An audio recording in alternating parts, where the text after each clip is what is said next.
মধ্যপ্রাচ্যের সামরিক শক্তির দৌড়ে ইরান বরাবরই গুরুত্বপূর্ণ এক নাম। যদিও দেশটি এখনও প্রকাশ্যে কোনো পারমাণবিক অস্ত্র মোতায়েন করেনি, তবুও তাদের ব্যালিস্টিক মিসাইল কর্মসূচি বিশ্ব রাজনীতিতে ব্যাপক আলোচনার বিষয় হয়ে উঠেছে।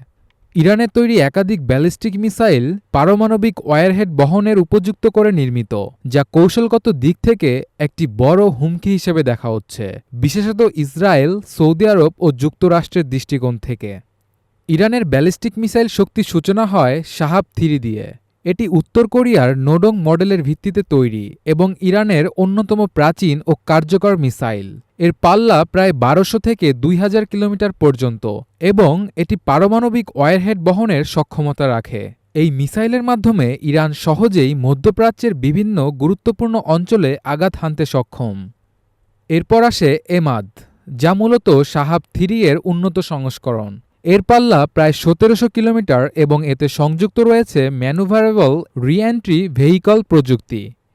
এই প্রযুক্তির মাধ্যমে মিসাইলটি টার্গেটের দিকে যাওয়ার সময় গতিপথ পরিবর্তন করতে পারে, ফলে প্রতিপক্ষের মিসাইল প্রতিরক্ষা ব্যবস্থা ফাঁকি দেওয়া সম্ভব হয়।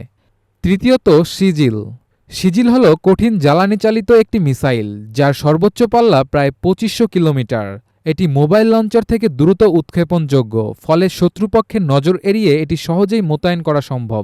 এই মিসাইলটিও পারমাণবিক অস্ত্র বহনে সম্পূর্ণ উপযুক্ত বলে বিশেষজ্ঞরা মনে করেন।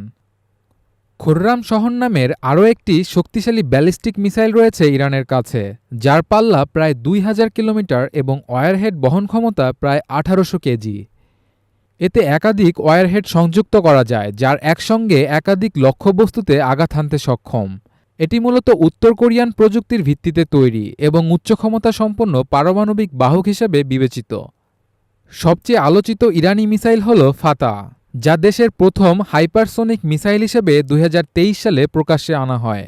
এটি মার্ক 13 থেকে 15 গতি অর্জন করতে পারে এবং বর্তমানে প্রচলিত আধুনিক প্রতিরক্ষা ব্যবস্থাও একে আটকাতে সক্ষম নয়। এই হাইপারসোনিক প্রযুক্তি ইরানকে সামরিক দিক থেকে আরও এক ধাপ এগিয়ে দিয়েছে। বিশ্লেষকরা মনে করছেন এই মিসাইলগুলোর উপস্থিতি শুধু প্রতিরক্ষা নয়, বরং একটি কৌশলগত বার্তা বহন করে।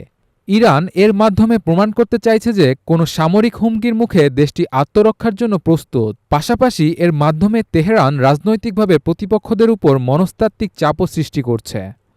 যদিও আন্তর্জাতিক মহল ইরানের মিসাইল কর্মসূচি নিয়ে উদ্বিগ্ন, তবুও দেশটি এই উন্নয়নের পেছনে আত্মরক্ষা ও সার্বভৌম নিরাপত্তা রক্ষার যুক্তি তুলে ধরছে।